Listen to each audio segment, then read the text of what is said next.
السلام علیکم ورحمۃ اللہ تعالی وبرکاتہ۔ تمام ناظرین کو اس بابرکت مہینے کا جمعہ بہت بہت مبارک ہو۔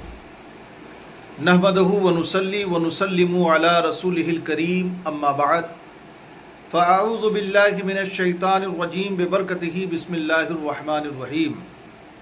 وبالوالدین احسانا۔ آمنت باللہ صدق اللہ المولانا العظیم وبلغنا رسولہ النبی الامین الکریم ونحن علی ذلک لمن الشاہدین والشاکرین والذاکرین والحمد للہ رب العالمین۔ تخت شاہی نہ لباس فاخرہ لے جائے گا، تخت شاہی نہ لباس فاخرہ لے جائے گا، ایک مومن دل میں عشق مصطفیٰ لے جائے گا، اور مورچہ وہ جیت کر ہی آئے گا میدان سے، مورچہ وہ جیت کر ہی آئے گا میدان سے، جنگ کی سرحد میں جو ماں کی دعا لے جائے گا، جنگ کی سرحد میں جو ماں کی دعا لے جائے گا۔ عزیزان ملت اسلامیہ، یہ مغفرت کا اشارہ ہے، اور بڑی تیزی کے ساتھ مغفرت کا اشارہ ہم سے اور آپ سے رخصت ہوتا جا رہا ہے۔ ہم مسلمان اس ماہ مبارک میں اپنے رب کو راضی کرنے کے لیے روزہ رکھتے ہیں، نماز پڑھتے ہیں، تراویح پڑھتے ہیں، اور صدقات، زکوٰۃ، خیرات دے کر اپنے رب کو راضی کرنے کی کوشش میں لگے رہتے ہیں۔ مگر آج جو مجھے کہنا ہے وہ یہ ہے کہ بعض نوجوان مسجد میں تو آئے ہیں اور مسجد میں پڑے رہتے ہیں، یہاں تک کہ اعتکاف کر لیتے ہیں، لیکن والدین کے ساتھ ان کے تعلقات اچھے نہیں ہیں۔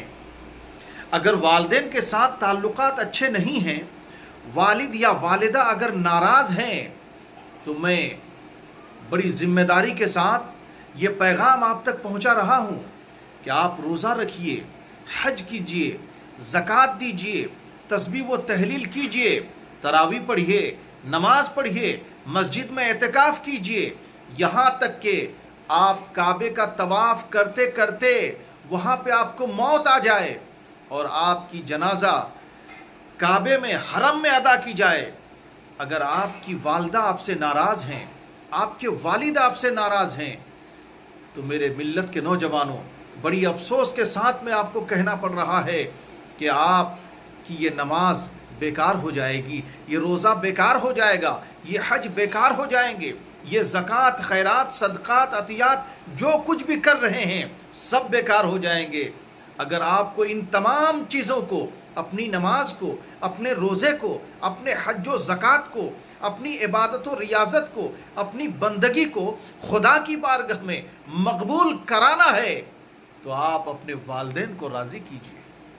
جی ہاں، آپ اپنے والدین کو راضی کیجئے۔ جب والدین راضی ہو جائیں گے تو خدا بھی راضی ہو جائے گا، مصطفیٰ بھی راضی ہو جائیں گے۔ رمضان کا پاک مہینہ گزر رہا ہے اور ابھی تک آپ اپنے ماں باپ سے ناراض ہیں، یا آپ کے ماں باپ آپ سے ناراض ہیں، ابھی تک آپ نے اس کو نہیں منایا۔ اللہ اکبر، اللہ اکبر۔ آپ ان کو منائیے، ان کے دامن کو پکڑ لیجئے، گر گراؤ، رو کہ اے میری ماں، اے میرے باپ، جب تک آپ معاف نہیں کریں گے اس وقت تک ہم آپ کا دامن نہیں چھوڑیں گے۔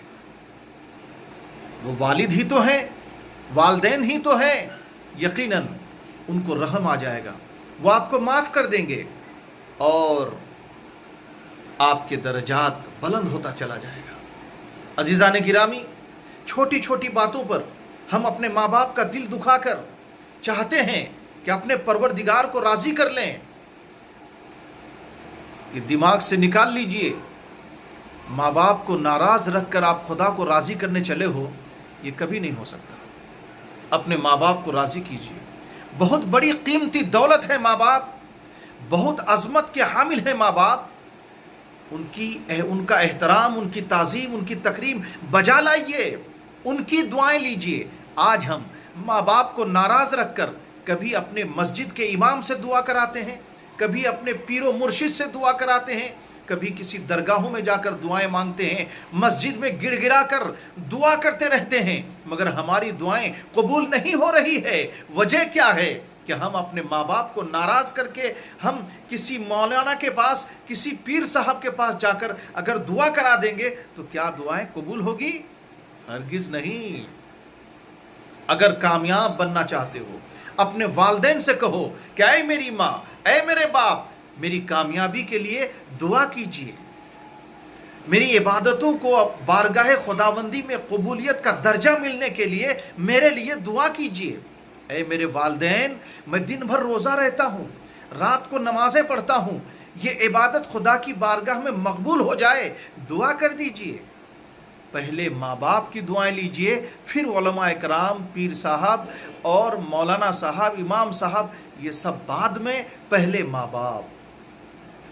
باپ کے حقوق کو پہچانو۔ کچھ نوجوان ایسے بھی ہیں کہ ماں باپ کو بالائے طاق رکھ کر صرف اور صرف اپنی بیوی اور بچے کے ہی پیچھے لگے ہیں۔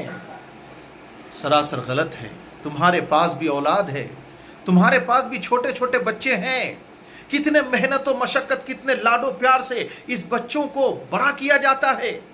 خود کبھی بھوکے رہتے ہیں، پیاسے رہتے ہیں، خود پرانے کپڑے پہن لو، لیکن کوئی ماں باپ یہ کبھی بھی تصور بھی نہیں کرتا کہ ہم نئے کپڑے پہنے، ہم اچھے کھائیں اور ہمارے بچے اچھے نہ کھائیں، اچھے نہ پہنیں۔ تو اسی طرح آپ کے بھی ماں باپ نے آپ کو پالا ہوگا، آپ کے ماں باپ بھی آپ کے ساتھ میں اسی طرح کی محبت کی ہوگی۔ ذرا ان کے حقوق کو سمجھیے، ان کے حقوق کو پہچانیے۔ رمضان المبارک کا مہینہ گزر رہا ہے، ہم چپکے سے افطاری کا انتظام کرتے ہیں، اپنی بیوی بچے کو لے کر علیحدگی کے ساتھ میں چپکے سے افطار کرتے ہیں تاکہ ماں باپ کو خبر نہ ہو۔ مسلمانوں، ماں باپ دیکھے یا نہ دیکھے، میرا خدا دیکھ رہا ہے، تمہاری دل کی کیفیت کو بھی جانتا ہے، تمہارے دل و دماغ میں پیدا ہونے والی باتوں کی بھی خبر رکھتا ہے میرا پروردگار۔ کیا منہ دکھاؤ گے؟ اللہ اکبر۔ یہاں پر مجھے ایک حدیث پاک یاد آ رہی ہے، انشاءاللہ بڑی مختصر گفتگو کر کے اپنی گفتگو کو ختم کروں گا۔ سرکار کا زمانہ ہے اور اس زمانے میں ایک شخص کا انتقال کا وقت قریب ہے۔ صحابہ اکرام کلمے کی تلقین کر رہے ہیں مگر ان کی زبان سے کلمہ جاری نہیں ہو رہا ہے۔ چیدہ چیدہ دھیرے دھیرے یہ خبر صحابہ اکرام تک پہنچی، سرکار تک خبر پہنچی۔ سرکار بنفس نفیس تشریف لے گئے، واقعی میں دیکھتے ہیں کہ ان کی زبان سے کلمہ جاری نہیں ہو رہا ہے۔ زندگی بھر نماز پڑھتے رہے، روزہ رکھتے رہے، حج کرتے رہے، زکوٰۃ دیتے رہے، جو بھی کریں آپ، اگر ہمارا خاتمہ ایمان پر نہ ہو تو کیا بنے گا؟ عزیزان گرامی، میرے آقا نے فرمایا ضرور اس میں کوئی راز ہے، کوئی بات ہے۔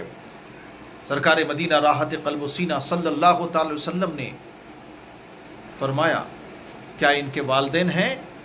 صحابہ عرض کرتے ہاں یا رسول اللہ، ان کی ماں ہے۔ میرے آقا نے فرمایا بلاؤ ان کو۔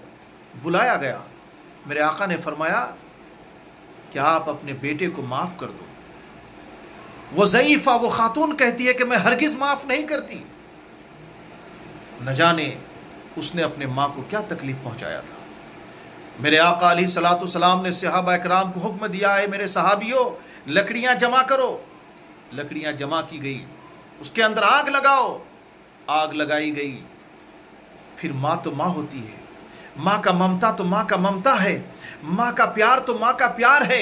وہ ضعیفہ، وہ خاتون سرکار کی بارگاہ میں عریضہ پیش کرتی ہے، یا رسول اللہ لکڑیوں پہ آگ کیوں لگائی گئی ہے؟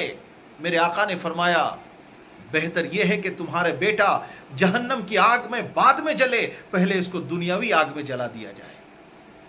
ماں کا دل ٹوٹ گیا، کہنے لگی میں ہرگز گوارا نہیں کروں گی کہ میرا بیٹا دنیاوی آگ میں جلے۔ میرے آقا نے فرمایا پھر یہ کیسے گوارا کر لیتے ہیں کہ آپ کا بیٹا جہنم کی آگ میں جلے؟ آپ معاف کر دو۔ بڑھیا کہتی ہے کہ میں نے اپنے بیٹے کو معاف کر دیا، اتنا کہنا تھا کہ اس کی زبان سے فوراً کلمہ طیبہ لا الہ الا اللہ محمد الرسول اللہ جاری ہو گیا اور اس کی روح قفس عنصر سے پرواز ہو گئی۔